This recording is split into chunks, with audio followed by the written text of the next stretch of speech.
పాటుగా ఇటు భారతీయ జనతా పార్టీ వ్యూహం ఏంటి అనేది కూడా ఒకసారి నేను ఈరోజు చర్చించబోతున్నాను. ఎందుకంటే పూర్తి స్థాయిలో బీఆర్ఎస్ పార్టీకి కూడా కొన్ని విషయాలు తెలిసి రావాలి. ఇప్పటికే చాలా రకాలుగా తప్పులలో అడిగేసిన పరిస్థితి కనబడింది. అసలు ఏం జరుగుతుంది అనేది ఒకసారి మీ అందరికీ కూడా నేను చెప్పే ప్రయత్నం అయితే చేస్తా. ఒకసారి ఆలోచించండి తెలంగాణ ప్రాంత బిడ్డలారా. ఇప్పటి వరకు జాతీయ స్థాయిలో అంటే ఈశాన్య రాష్ట్రాలు మొత్తం కూడా పూర్తి స్థాయిలో కూడా ఆల్మోస్ట్ ఎక్కువ శాతం కూడా భారతీయ జనతా పార్టీ తన ఖాతాలో వేసుకున్న పరిస్థితి చూసాం. ఇక దానితో పాటుగా ఇటు మరోవైపు దక్షిణాది మీద గురిపెట్టేందుకు అనేక రకాలుగా కుట్రలు కుతంత్రాలు చేస్తూ భారతీయ జనతా పార్టీ తన వ్యూహాలను పదును పెట్టింది అనేది వాస్తవమైన విషయం. సో ఇలాంటి పరిస్థితులలో ఇటు భారతీయ జనతా పార్టీకి సంబంధించి భారతదేశ వ్యాప్తంగా పూర్తి స్థాయిలో కేవలం 2 స్థానాల నుంచి ఈరోజు మొత్తం అంటే భారతదేశంలోని అన్ని రాష్ట్రాలను కూడా తన ఆధీనంలోకి అంటే ప్రజాస్వామ్యబద్ధంగానా లేకపోతే రాజకీయ వేదికంగానా లేకపోతే ఇంకో రకంగానో అన్ని స్థానాలను గెలవడానికైతే ప్రయత్నం చేస్తున్న పరిస్థితి కనబడుతుంది భారతీయ జనతా పార్టీ. అయితే ఇప్పుడు ఈ భారతీయ జనతా పార్టీకి తెలంగాణ రాష్ట్రంతో పాటు ఇక్కడి కాంగ్రెస్ పార్టీకి జరగబోయే నష్టం ఏంటి, లాభం ఏంటి? నిజంగా బీఆర్ఎస్ పార్టీ జాగ్రత్తగా ఉండాలా లేదా బీఆర్ఎస్ పార్టీ పూర్తి స్థాయిలో ఆలోచనలో పడిందా? భారతీయ జనతా పార్టీని చూసి మేల్కోవాల్సిన అవసరం ఉందా? ఏం జరుగుతుంది అనేది మనం పూర్తి స్థాయిలో విశ్లేషణాత్మకంగా కూడా వివరించే ప్రయత్నం అయితే నేను చేస్తా. ఇప్పటి వరకు తెలంగాణ రాష్ట్ర వ్యాప్తంగా కాదు యావత్ భారతదేశ వ్యాప్తంగా భారతీయ జనతా పార్టీ ప్రధాని నరేంద్ర మోడీ ఆధ్వర్యంలో అంటే ప్రధానమంత్రికి సంబంధించి పూర్తి స్థాయిలో మోడీ ఆధ్వర్యంలో పరిపాలన అయితే కొనసాగుతుంది. ఇది యావత్తు ప్రజలందరికీ కూడా తెలిసిన విషయమే. అయితే తెలంగాణకు భారతీయ జనతా పార్టీ రూపంలో ముంచుకొస్తున్న ముప్పేంటి? ఇది చాలా మట్టికి కూడా ఆలోచించాలి. మీ అందరికీ తెలుసు, మొన్నటికి మొన్న ఢిల్లీలో ఎన్నికలైతే జరిగినాయి. ఈ ఎన్నికలలో ఆమ్ ఆద్మీ పార్టీని ఓటమికి బలమైన కారణాలుగా అనేక రకాలుగా ఉండొచ్చు. అంటే అక్కడ ఉన్న గవర్నర్కు సంబంధించి లెఫ్టినెంట్ గవర్నర్కు సంబంధించి పూర్తి స్థాయిలో కూడా ఆర్డినెన్స్లను రద్దు చేయడం లేకపోతే ఇతరత్ర ఏజెన్సీలతోని కేసులు పెట్టిన పరిస్థితులను మనం ఢిల్లీలో కండ్ల ముంగట చాలా క్లారిటీగా చూసాం. దాంతోపాటు ఢిల్లీ పరిసర ప్రాంతాలలో కూడా పూర్తి స్థాయిలో కూడా పేరుకేమో ఢిల్లీలో ఆమ్ ఆద్మీ పార్టీ అధికారంలో ఉంది, కానీ ఎక్కడా కూడా పూర్తి స్థాయిలో కూడా కనిపించని పరిస్థితి కనబడింది. ఇది మీ అందరికీ కూడా తెలిసిన విషయమే. ఇక దీనితో పాటు తెలంగాణ ప్రాంత బిడ్డలందరూ కూడా ఆలోచించాల్సిన మరొక విషయం ఏంటంటే తెలంగాణ ప్రాంత బిడ్డలారా, ఇప్పటి వరకు జరిగిన కొన్ని పరిణామాలలో ఇక్కడ ఆమ్ ఆద్మీ పార్టీని ఢిల్లీలో భారతీయ జనతా పార్టీ ఏ విధంగా ఓడించింది అనేది కూడా మనం చూసిన పరిస్థితి కనబడుతుంది. ఆమ్ ఆద్మీ పార్టీ గతంలో ఢిల్లీలో పూర్తి స్థాయిలో తన పీఠాన్ని కైవసం చేసుకోవడానికి ఏ విధంగా ప్రయత్నం చేసింది, ఇప్పుడు ఏ విధంగా ప్రయత్నం చేస్తున్నది అనేది కూడా మనం చూసాం. సో మొత్తానికి ఢిల్లీలో ఆమ్ ఆద్మీ పార్టీకి సంబంధించి ఓటమి తర్వాత భారతీయ జనతా పార్టీ పీఠాన్ని అయితే కైవసం చేసుకున్న పరిస్థితి కనబడింది. సో మొత్తానికి ఢిల్లీని చూసి తెలంగాణలో ఉన్న బీఆర్ఎస్ పార్టీ కొన్ని గుణపాఠాలు అంటారా, ముందస్తు హెచ్చరిక అంటారా, లేకపోతే మేల్కోవాల్సిన అవసరం ఉందంటారా, ఏంటి అనేది ఈ పూర్తి స్థాయి విశ్లేషణ చూసిన తర్వాత మీరే నిర్ణయించుకోరు. భారతీయ జనతా పార్టీ చాప కింద నీరులా తెలంగాణ రాష్ట్రంలో విస్తరిస్తున్నది. గతంలో మీ అందరూ చూడండి, భారతదేశంలో పూర్తి స్థాయిలో ఎల్కే అద్వానీ దాంతోపాటు హన్మకొండకు సంబంధించిన ఒక్క ఎంపీ, ఈ భారతదేశంలో కేవలం 2 స్థానాలకే మాత్రమే పరిమితమైన భారతీయ జనతా పార్టీ ఈరోజు పూర్తిగా కూడా ప్రభుత్వాన్ని కనీసం అంటే ప్రభుత్వాన్ని ఏర్పాటు చేయడంతో పాటు అన్ని రాష్ట్రాలకు సంబంధించి తన యొక్క భారతీయ జనతా పార్టీకి సంబంధించిన పునాదులన్నింటినీ కూడా స్ట్రాంగ్గా వేస్తూ అన్ని రాష్ట్రాలలో విస్తరిస్తున్న పరిస్థితి కనబడింది. సో ఈరోజు ఢిల్లీలో జరిగిన ఆమ్ ఆద్మీ పార్టీ ఓటమి తర్వాత తెలంగాణ రాష్ట్రానికి సంబంధించి కూడా భారతీయ జనతా పార్టీ 2028 టార్గెట్గా పెట్టిందనేది కళ్ళ ముందు చాలా స్పష్టంగా కనబడుతుంది. ఎలా అంటే గతంలో కల్వకుంట్ల చంద్రశేఖరరావు ఏవైతే నియోజకవర్గానికి సంబంధించిన గ్రౌండ్లు ఏవైతే ఉన్నాయో వాటన్నింటికి సంబంధించి పూర్తి స్థాయిలో గ్రౌండ్లను ఏర్పాటు చేసి యువకుల కోసం పూర్తి స్థాయిలో వ్యాయామం కావచ్చు, రన్నింగ్ కావచ్చు, గేమ్స్ కావచ్చు, ఇతరత్ర ఆటల కోసం వినియోగించాల్సిన స్థలాలలో ఈరోజు భారతీయ జనతా పార్టీకి సంబంధించిన అనుబంధ సంఘాలన్నీ కూడా పూర్తి స్థాయిలో కూడా రంగంలోకి దిగి తెలంగాణ రాష్ట్రంలో 2028లో ఎట్లా అధికారంలోకి తీసుకురావాలని చర్చలకు నాందిగా ఆ ప్లేస్లు అనేది కూడా మారిపోయిన పరిస్థితి కనబడుతుంది. అయితే ఇక్కడ విషయం ఏంటంటే మీరు అందరూ కూడా ఒక చిన్న విషయాన్ని ఆలోచించండి. ఈరోజు భారతీయ జనతా పార్టీ కేవలం హిందువులు ఉన్న కాడనే గెలిపిస్తుంది, లేదా హిందువులు ఉన్న చోటనే ఎక్కువ స్థాయిలో ఓట్లు వస్తాయనుకుంటే ఇది తప్పు. ఎందుకంటే బురదలో అడిగేసినట్టే. మీరు పూర్తి స్థాయిలో గోవాలో చూడండి, దాదాపుగా 70% పైగా కూడా క్రిస్టియన్స్ ఉంటారు.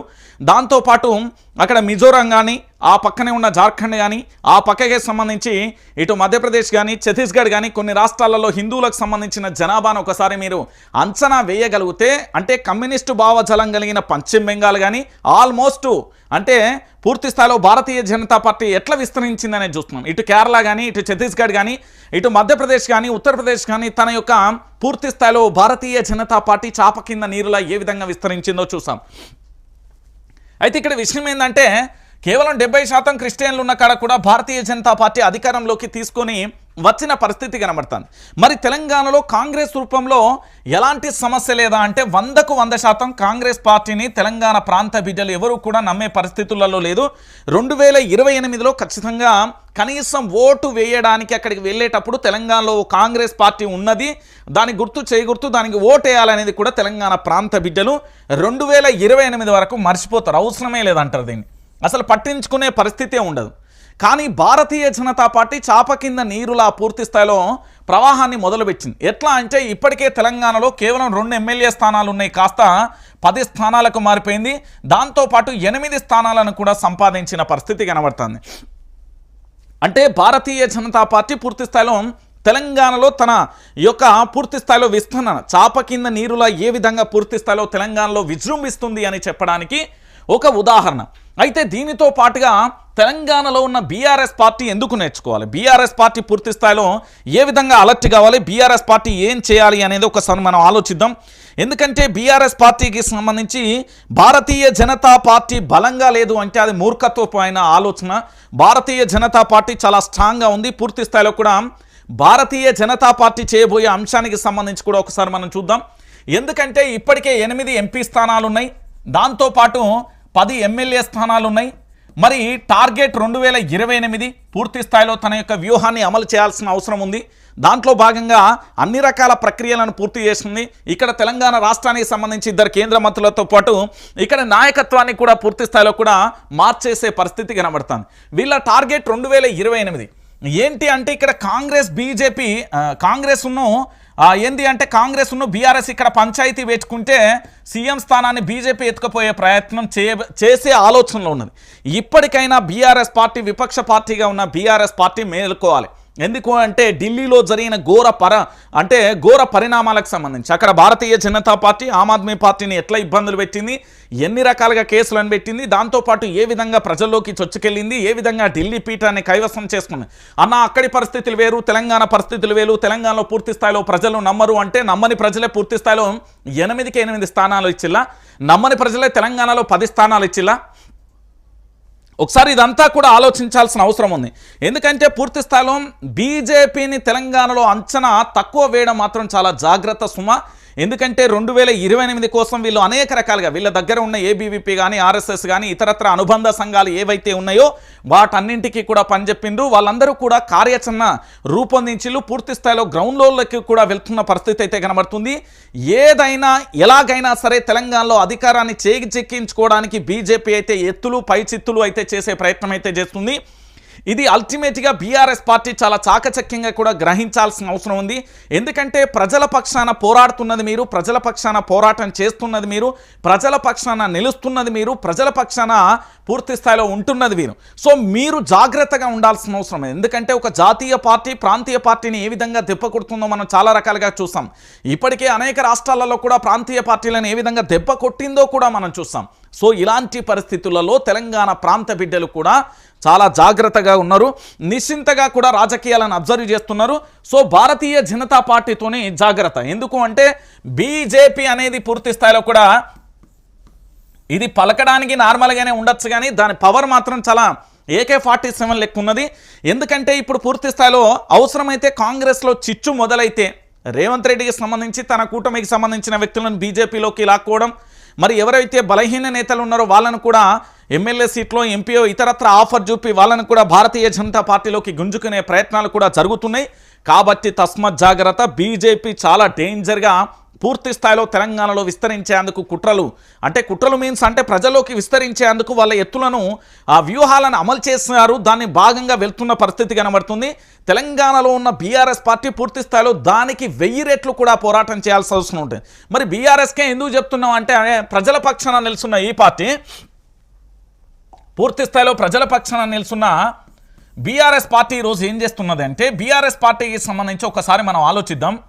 గ్రామ కమిటీలు లేకపాయే, మండల కమిటీలు లేకపాయే, జిల్లా కమిటీలు లేకపాయే, విద్యార్థి విభాగానికి సంబంధించి బీఆర్ఎస్వి లేకపాయే. అంటే కమిటీలు అనేది పూర్తి స్థాయిలో అంటే గ్రామీణ స్థాయి నుండి రాష్ట్ర స్థాయికి లేకపోవడం.